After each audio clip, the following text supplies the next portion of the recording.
شامی صاحب، ہمارے ملک کے ہاں ہر طرح کے طبقات ہیں، لبرل بھی ہیں، مائنارٹیز بھی ہیں، میجورٹی بھی ہے، دائیں بازو بھی ہے، بائیں بازو۔ 11 اگست کی تقریر کو ہر ایک کی اپنی اپنی تشریح ہے۔ آپ اس کو کس طرح دیکھتے ہیں؟ کہ قائد اعظم کی وہ تقریر ایک لبرل روشن خیال جمہوری ملک کے بارے میں تھی، یا اس تقریر کے اندر بھی انہوں نے وہی باتیں دہرائیں جس طرح وہ ہمیشہ پہلے کہتے تھے کہ ہم ایک اسلامی جمہوریت جو ہے وہ نافذ کرنا چاہتے ہیں؟ ویسے میں آپ ایسے اس کو دیکھیے کہ اگر آپ جو میثاق مدینہ ہے نا، جب رسول اللہ صلی اللہ علیہ وسلم پہنچے ہیں مدینہ، تو جو ان کا یہ یہودیوں سے پیکٹ ہوا ہے، ایگریمنٹ ہوا، جس کو ڈاکٹر حمید اللہ کہتے ہیں کہ پہلا تحریری دستور ہے دنیا کا، میثاق مدینہ جسے کہتے ہیں۔ اس میں یہ الفاظ استعمال ہوئے ہیں کہ مسلمان اور یہودی ایک امت ہوں گے، مذہب کے اعتبار سے نہیں، امور مملکت کے حوالے سے۔ یہ میثاق مدینہ کے الفاظ وہی ہیں، ایک امت کہا گیا یہودیوں کو اور مسلمانوں کو۔ تو قائد اعظم نے جو الفاظ استعمال کیے ہیں کم و بیش وہی الفاظ ہیں، لیکن اگر آپ ان کو پڑھیں تو ان کے ذہن میں یہ تھا، ان کے ذہن میں برطانیہ تھا کہ ایک ایسا معاشرہ قائم کریں گے جہاں مذہب کی بنیاد پر کوئی تمیز نہیں ہوگی، یعنی مسلمان جو ہے مسلمان سوسائٹی ایسی ہوگی جہاں غیر مسلم جو ہیں بالکل ان کو برابر کے حقوق حاصل ہوں گے جیسے برطانیہ میں حاصل ہیں۔ یہ ان کے ذہن میں تھا، میرا خیال ہے۔ قائد اعظم نے گورنر جنرل بنتے ہی 2 اسمبلیاں توڑ دیں، کیا درست فیصلہ تھا؟ خیبر پختونخوا اور سندھ؟ نہیں، چیف منسٹر کو تو کھوڑو صاحب کو فارغ کر دیا۔ دیکھیں، جب آپ وہاں تو یہ ہوا نا کہ جو ریفرینڈم تھا، یعنی ڈاکٹر خان صاحب جو ہے وہ کانگریس میں تھے، کانگریس کی حکومت تھی 46 میں، اور 46 میں مسلم لیگ تو وہاں جیت نہیں سکی تھی کہ خیبر پختونخوا میں، یا جیسے صوبہ سرحد کہہ لیں۔ اور وہاں ڈاکٹر خان صاحب جو تھے وہ وزیر اعظم تھے۔ تو جب ریفرینڈم ہوا اور اس میں، اچھا بڑی دلچسپ بات بتاؤں آپ کو، ریفرینڈم اڈلٹ فرنچائز کی بنیاد پہ ہوا، اور الیکشن جو تھا 46 کا وہ اڈلٹ فرنچائز پہ نہیں ہوا۔ اور ڈاکٹر خان صاحب نے یہ بات کہی تھی کہ اگر ہم ریفرینڈم ہار گئے تو میں استعفیٰ دے دوں گا۔ وہ ریفرینڈم ہار گئے، استعفیٰ نہیں دیا۔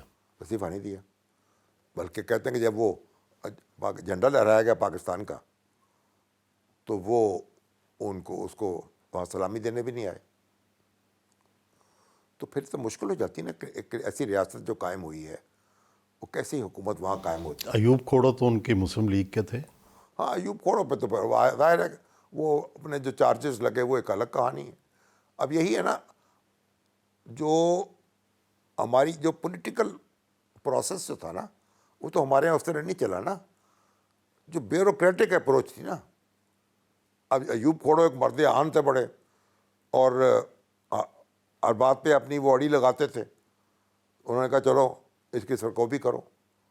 یہ چیزیں تو اونچ نیچ تو ہوئی ہے نا۔ جو پاک بھارت تعلقات، قائد اعظم کی تقریریں آن ریکارڈ ہیں کہ it would be our friendship be like Canada and America. Liaquat Ali Khan is on record, انہوں نے بھی یہی کہا۔ تو پھر غلطی کہاں ہو گئی کہ 4 جنگیں ہم لڑ چکے ہیں؟ بنیادی طور پر تو کشمیر کے مسئلے نے کردار ادا کیا انڈیا اور پاکستان کے درمیان تعلقات کی خرابی میں۔ وگرنہ تو آپ یہ دیکھیں نا کہ جب بنا ہے پاکستان تو اس کو UN کا ممبر بنایا جائے، تو انڈیا جو ہے وہ درخواست دینے والوں میں پیش تھا، اور کہ بھئی اس پاکستان کو ممبر بنایا جائے UN کا۔ اگر آپ قائد اعظم کے وہ پڑھ لیں تو وہ تو اپنا جو بنگلہ ہے ان کا، اس کی دیکھ بھال میں لگے ہوئے تھے۔ ان کا تو خیال تھا کہ میں جا کے وہاں چھٹیوں میں گزار کروں گا، اور ان کے ذہن میں نہیں تھا کہ یہ اس طریقے سے آمد و رفت ختم ہو جائے گی۔ اور کشمیر کے تنازع کے باوجود، فسادات کے باوجود، ہندوستان اور پاکستان کے درمیان تعلقات جو تھے وہ نارمل رہے۔ جب گاندھی جی قتل ہوئے، پاکستان میں چھٹی ہوئی، ان کا سوگ منایا گیا۔ لیاقت علی خان قتل ہوئے تو وہاں تعزیتی جلسہ ہوا لال قلعہ میں، گورنمنٹ نے کیا. گورنمنٹ نے. پنڈت راجندر پرساد جو تھے اس کو پریزائڈ کیا انہوں نے، اور پنڈت جواہر لال نہرو جو تھے اس پہ تقریر کی انہوں نے. یہ سارا جو کام تھا، پاکستان انڈیا تلخی تھی، کشمیر کا مسئلہ تھا، لیکن ایک نارمل تعلقات تھے. یعنی ایک دوسرے کا دشمن جو ہے نا وہ ملک، وہ کب بنے ہیں؟ 1965 کی جنگ میں. وہ بڑی غلطی تھی. بڑی غلطی تھی. قرارداد مقاصد آپ سمجھتے ہیں، کئی لوگ سمجھتے ہیں کہ وہاں سے ہم پٹڑی سے اترے. نہیں، وہ تو جب آپ نے پوری تحریک ہی چلائی مسلمانوں کے حق خود ارادیت کی بنیاد پر، مسلمان ایک الگ قوم ہے اور اس کو بنیاد پر ملک حاصل کیا، تو پھر سیٹسفائی تو کرنا تھا نا اس سینٹیمنٹ کو. ایک طرف ہم بات کرتے ہیں کہ میثاق مدینہ میں انہوں نے ایک امت قرار دیا، ایک طرف ہم یہاں ہندوستان میں پھر اس سے الگ لائن لیتے ہیں کہ ہندو اور مسلمان الگ الگ قومیں ہیں. جب ہم میجورٹی میں ہیں تو ہم دوسروں کو اکاموڈیٹ کرتے ہیں اور ساتھ لے کے چلتے ہیں. تو جو اگر میجورٹی تھی وہ اسی طریقے سے کام لے کے چلتی اور تھوڑی سی کنسیشنز دے دیتی تو وہ تو دینے کو تیار تھے نا. وہ تو کہتے تھے جناح صاحب کو انہوں نے آفر تو کی تھی کہ آپ وزیر اعظم بن جائیں. تو بننا نہیں، وہ اسمبلی کے اندر کوئی نشستیں زیادہ چاہ رہے تھے، یا یہ کیبنٹ مشن پلان جو تھا اس کے مطابق جو اس سے انکار تو کیا نا، پھر پنڈت جواہر لال نہرو نے انکار کیا نا. آپ کے خیال میں اگر کیبنٹ مشن پلان پر عمل ہو جاتا تو کیا ہندو مسلم تنازع ختم ہو جاتا؟ نہیں، تنازع تو ختم نہ ہوتا لیکن لمٹس میں رہتا. ہم صدیوں سے کٹھے رہ رہے تھے نا یار، ہندو بھی تھے، سکھ بھی تھے. آج بھی ہم ملتے ہیں نا ایک دوسرے سے، تو بھائیوں کی طرح ملتے ہیں نا. یہ جو کہتے ہیں جی مشرقی پاکستان اس لیے الگ ہوا کہ ایک تو احساس محرومی تھی، دوسرا قائد اعظم نے بنگالی جو زبان تھی اس کو اس طرح تسلیم نہ کیا جس طرح وہ چاہتے تھے. دیکھیے، وہ بات یہ ہے کہ وہ تو تاریخ کی بحثیں ہیں، وہ آپ ادھر سے بھی دلائل لا سکتے ہیں، ادھر سے بھی لا سکتے ہیں. وہ دستور ساز اسمبلی پہلی آپ کی جس میں بنگالی بڑی تعداد میں موجود تھے، انہوں نے فیصلہ کیا. اردو زبان جو تھی وہ تو کسی ایک صوبے کی زبان تو تھے نہیں پاکستان کے، وہ تو مسلمان قوم کی زبان تھی. آپ دیکھیں نا جو 41 کا سینسس ہوا اس میں کہا ہر مسلمان اپنی زبان اردو لکھوائے، مادری زبان. جب جو 54 کا جو کانسٹیٹیوشن بنا، جو اس کے اندر یہ طے کر لیا گیا، اسمبلی نے طے کر دیا کہ 2 قومی زبانیں ہوں گی، بنگلہ اور اردو. تو یہ طے ہو گیا، سیٹل ہو گیا. اب فرض کیے چلیے اگر غلطی بھی ہوئی تو غلطی ٹھیک ہو گئی. ایوب خان آ گئے، مارشل لا لگ گیا، ایک نئی صورتحال پیدا ہو گئی. ظاہر ہے وہ پہلا مارشل لا تھا، اس کے بعد اور نئی خرابیاں در آئیں پاکستان کے اندر. یہ جو فاطمہ جناح صاحبہ کا اور ایوب خان کا الیکشن ہوا، اس میں کتنی دھاندلی ہوئی اور کتنا وہ فیئر تھا، کتنا شفاف تھا؟ دیکھیں سہیل صاحب، بنیادی بات جو ہے نا، جو مارشل لا تھا ایوب کا، وہ پاکستان کی بنیاد پر کلاڑی چل گئی. اس کے نتیجے میں دیکھیے فوج میں بنگالیوں کی پریزنس نہیں تھی، فوج میں پنجابیوں کی تعداد زیادہ تھی، کیونکہ مارشل ریسٹ بنائی ہوئی تو انگریزوں نے یہاں. جب فوج کی حکومت ہوگی تو اس کا مطلب یہ ہے کہ پھر سب کی حکومت نہیں ہوگی. جب پارلیمنٹ کی حکومت ہوگی تو سب کی حکومت ہوگی. تو جب طاقت آپ نے پارلیمنٹ سے لے لی اور فوج کو دے دی تو پہلا احساس محرومی تو وہیں سے پیدا ہو گیا، اور آپ کے جو دشمن ہیں ان کو پروپیگنڈے کا موقع بھی مل گیا. تو بنیادی بات تو وہی ہے. پھر تو فاطمہ جناح نے کوشش کی کہ بھائی وہ آپ ہمارا وہ 56 کا کانسٹیٹیوشن بحال ہو، پارلیمانی نظام بحال ہو جائے، اور وہ کامیاب نہیں ہوئی. اب میں دیکھیے اس وقت ظاہر ہے حکومت نے بھی دباؤ ڈالا. نواز کی سرخی تو یہ تھی نا کہ الیکشن کمیشن نے ایوب خان کی حمایت کا اعلان کر دیا، جیت کا اعلان کر دیا. لیکن میں ایک بات آپ کو بتاؤں، جو ہمارے علاقے تھے، میں تو اس وقت طالب علم لیڈر تھا اور فاطمہ جناح کے ساتھ فاطمہ کے ساتھ تھے، لیکن ہم جب علاقوں میں جاتے تھے تو وہاں لوگوں کی اچھی خاصی تعداد ایوب کے ساتھ بھی تھی. لوگ ہمیں پتہ کہ ہم جاتے تو اپنے علاقوں میں جانگلی ہمارے نہیں، آپ کی تو فیملی میں آپ کے بھائی اور والد بھی ایوب خان ہاں کے جو ساتھ بی ڈی ممبر تھے میرے والد، تو وہ کہتے تھے جنگلی کہتے تھے ہمیں، او مائی تے بڑی چنگی ہائی بس چوراں نہ رلی ودی ہے، یعنی یہ جو چور ہے نا پالیٹیشین کے ساتھ مل گئی ہے. تو یہ میں اس کو نہیں مانتا، ایوب خان کی ایک جینون سپورٹ بھی تھی اور ان کی شخصیت اور اس کا سارا مسئلہ تھا. لیکن یہ بات درست ہے کیونکہ وہ الیکشن جو تھا بی ڈی میں اس کے ذریعے ہوا، تو انتظامیہ نے بھی اس میں اپنا اثر و رسوخ استعمال کیا، اور اور اس کے نتیجے میں وہ چیز کیا. ایوب خان نے چلو صدارتی نظام قائم کیا، پھر راؤنڈ ٹیبل کانفرنس ہوئی جس میں دوبارہ پارلیمانی نظام کا فیصلہ ہو گیا، لیکن جاتے جاتے وہ اقتدار بجائے اسپیکر کو دینے کے وہ دے گئے یحییٰ خان کو. خوف کیا؟ کہ یہ پولیٹیشنز ماریں گے، گرفتار کر لیں گے، مقدمے چلائیں گے، یہ خوف بھی تو ہے نا. جیسے وہ جو اسکندر مرزا ہے اس کو بھی تو خوف لاک ہو گیا تھا نا. قیوم خان جو تھے وہ بڑے بڑے جلسے کرتے تھے، جلوس نکالتے تھے، کہتے تھے ہم یہاں جناب گھسیٹیں گے اسکندر مرزا کو. تو یہ ایوب خان کو بھی خوف تھا کہ یہ پولیٹیشنز آئیں گے تو درگت بنائیں گے میری. تو وہ فوج جو ہے اس لیے اس نے اپنے آپ اس کی حفاظت میں چلا گیا. جب اس کو یحییٰ خان نے اس کو بات ماننے سے انکار کیا، مارشل لا لگانے سے انکار کر دیا نا، محدود مارشل لا، تو اس نے کہا بس ٹھیک ہے، پھر اس کے سپرد کر کے رخصت ہو گئے. یہی تو مسئلہ ہوتا ہے. جو گول میز کانفرنس ہوئی اس میں تو سیاستدانوں نے اکٹھے ہو کے اور پھر گورنمنٹ کے ساتھ بھی مذاکرات کیے، تو اس کا مطلب ہے اہل سیاست اور حکومت میں اگر ڈائلاگ ہو تو اس سے اچھے نتائج آ سکتے ہیں. اچھے آ سکتے ہیں، لیکن دیکھیے نا اس میں کیا تھا، ذوالفقار علی بھٹو وہ اس مذاکرات میں شامل نہیں تھے، ٹھیک ہے. تو ان کی ایک بڑی ان کی بھی ایک بڑی پریزنس تھی لوگوں میں، اور ادھر آپ کا بچانی وہ اس کا حصہ نہیں تھا. تو یہ باہر سے موجود تھے لوگ. نہیں، لیکن فیصلوں کو تو انہوں نے مانا نا. نہیں مانا، لیکن نیم دلی سے مانا نا، وگرنہ تو کہتے ہیں نا کہ بھیا ایوب تو اسمبلی کا اجلاس بلا کے ترمیم کرانا چاہتا تھا.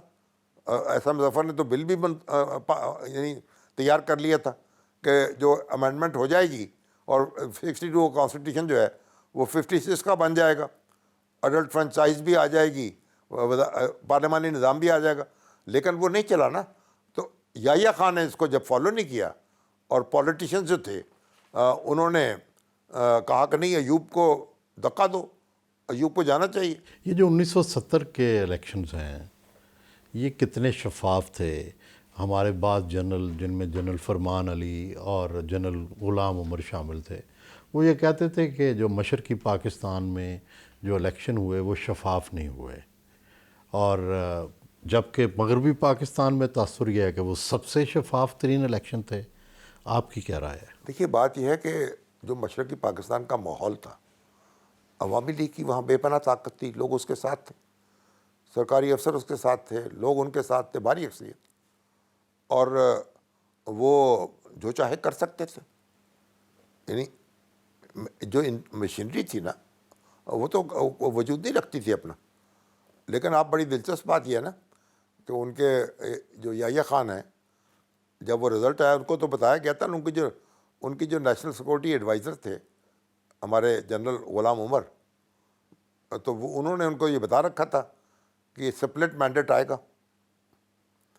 تو جب وہ مینڈیٹ آیا، اب تو وہ تو سر پکڑ ہیوی مینڈیٹ آ گیا. ہیوی مینڈیٹ آ گیا، وہاں مجیب یہاں بھٹو، تو یہ سمجھتے یہاں بھی سپلٹ آئے گا اور وہاں بھی. تو پھر سر بڑے ناراض ہوئے. اس وقت جو قومی صوبائی اسمبلی کا الیکشن تھا وہ کٹھا نہیں تھا قومی اسمبلی کے ساتھ. تو اب بڑی دلچسپ بات ہے کہ وہ ان کے اے ڈی سی نے لکھا یہ کہ وہ اب انہوں نے اس کو بلایا، اس کو حکم دیا کہ اب یہ جو ہے جو حرکت ہوئی ہے اب یہ صوبائی اسمبلی کے الیکشن میں یہ دہرانی چاہیے کہ آپ بالکل ہاتھ چھوڑ کے بیٹھے رہیں. اس لحاظ سے وہ آزاد تھے نا کہ اس میں کوئی دخل نہیں دیا گیا، جو چیز نے کر لیا کر لیا. تو اب یحییٰ خان ہے بھائی صوبائی اسمبلی کے انتخابات جو ہیں نا ان کے رزلٹ جو ہیں ٹھیک آنے چاہیے، اسی نقشے کے مطابق جو انہوں نے پیش کیا تھا. تو اب اس کے پر کام شروع ہو گیا. ہوا یہ کہ پورا جو بین الاقوامی پریس ہے، پوری دنیا اس میں دھوم مچ گئی اور تعریفیں شروع ہو گئیں. کمال کر دیا یحییٰ خان نے، کیسا منصفانہ انتخاب کرایا ہے، مبارک سلامت شروع ہو گئی. اب یحییٰ خان جو ہے وہ آ گئے، پھونک لے گئے. انہوں نے کہا نہیں، اب آپ کو دخل دینے کی ضرورت نہیں ہے، صوبائی اسمبلی کے انتخابات بالکل ویسے ہی ہونے چاہیے. یہ تو وہ پھر انتخاب ایسے ہو گئے. تو وہ انتخابات دیکھیں نا، حکومت جو تھی، حکومت تو اس میں کچھ پیسے پوسے بھی بانٹتی رہی، کچھ جماعتوں سے بھی رابطے رہے کہ سپلٹ مینڈیٹ آئے، لیکن سافٹ انٹرونشن تھی نا یہ. باقی وہ دخل دے ہی نہیں سکتے تھے. وہ حکومت نام کی جو چیز تھی مشرقی پاکستان میں، تو وہ اس طرح موجود نہیں تھی نا. وہ اور میجورٹی ان کے ساتھ تھی. اب یہ تو نہیں کہنا آپ کہیں کہ میجورٹی ان کے ساتھ نہیں تھی تو اس لیے اور اس کو منورٹی میں تو نہیں تھے. ہاں یہ ہوتا، وہ 10-20 سیٹیں جو ہیں وہ نکال لیتی ہے دوسری سیاسی جماعتیں، اس طرح کا مینڈیٹ نہ آتا، لیکن آ گیا. تو سب ہم نے بھی تسلیم کیا، پوری دنیا نے تسلیم کر لیا کہ الیکشن جو ہیں وہ اپنا فیئر ہوئے ہیں. اب اس کے بعد ہم جو کچھ بھی کہتے رہیں. سانحہ مشرقی پاکستان کا ذمہ دار کسے سمجھتے ہیں؟ بنیادی طور پر یحییٰ خان کو. سیاستدانوں کا کوئی رول نہیں؟ ان کا بھی رول ہے، مجیب کا بھی ہے، بھٹو کا بھی ہے، اندرا کا بھی ہے، لیکن فیصلہ کس نے کرنا؟ فیصلے تو اس نے کرنے تھے نا یحییٰ خان. آپ نے پہلے تو بتایا اقتدار کیوں سنبھالا، مارشل لا کیوں لگایا، پھر آپ نے دستور ساز اسمبلی کا الیکشن کیوں کرایا، دستور بحال کیوں نہیں کیا. پھر جب آپ نے الیکشن کرا لیا تو اقتدار کیوں نہیں سونپا؟ اقتدار کو نہیں سونپا. لیکن آپ نے کرایا تو تھا مجلس دستور ساز کا الیکشن. اب لوگ سمجھے اتنی میجارٹی آ گئی، ہمیں اقتدار نہیں دیا جا رہا، تو میسج یہ گیا کہ بنگالیوں کو اقتدار نہیں دینا. اس وجہ سے اکٹھا ہوا نا اس کے پیچھے. تو آپ نے تو ایسی پیدر پھر ایسے حالات پیدا کیے، فوجی ایکشن کیا، انڈیا کو موقع مل گیا وہاں انٹروین کرنے کا.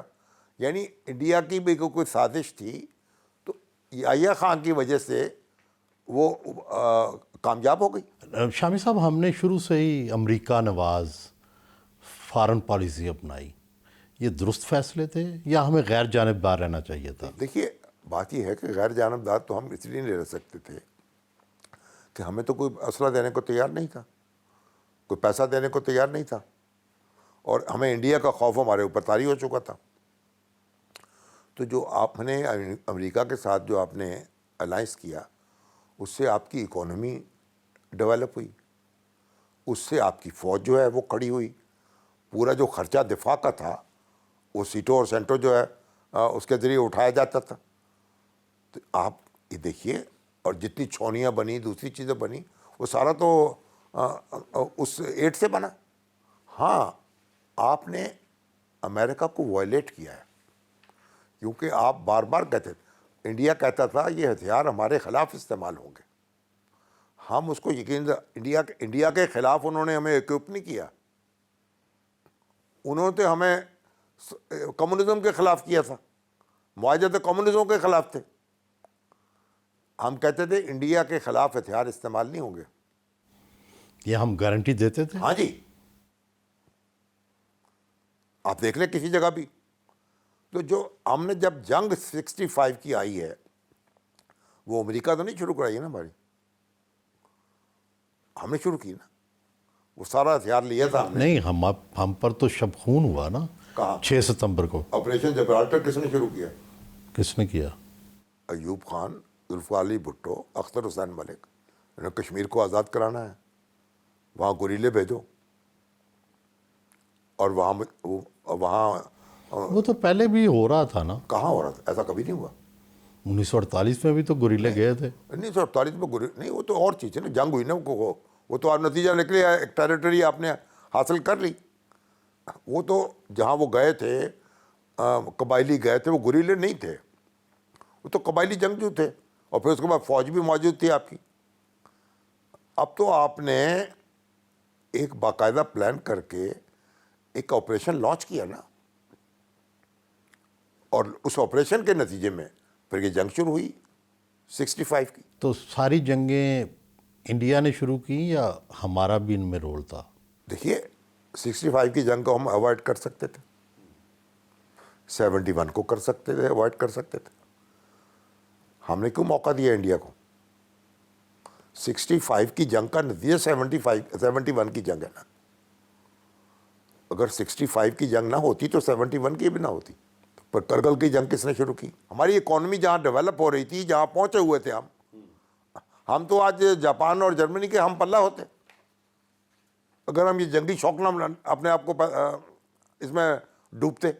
دیکھیں جو 65 کی جنگ ہے نا, جو اعلان تاشکند ہوا ہے, اس کا پڑھے, اس کے اندر جو فوجیں وڈرا ہوئی ہیں تو 6 ستمبر کی پوزیشن پہ نہیں ہوئیں, وہ اگست کی پوزیشن پہ ہوئی ہیں. اس کا مطلب ہے جنگ انہوں نے کہا پہلے شروع ہو چکی تھی کشمیر کے محاذ پہ. ہم کہا نہیں بین الاقوامی سرحد جو ہے اس پہ نہیں آئے گا انڈیا. کیوں نہیں آئے گا؟ جب آپ نے وہاں ناطقہ بند کرنا ہے تو یہاں آنا ہے. کارگل میں بھی ہمارا یہی خیال تھا. اور پھر ہم نے کیا کیا؟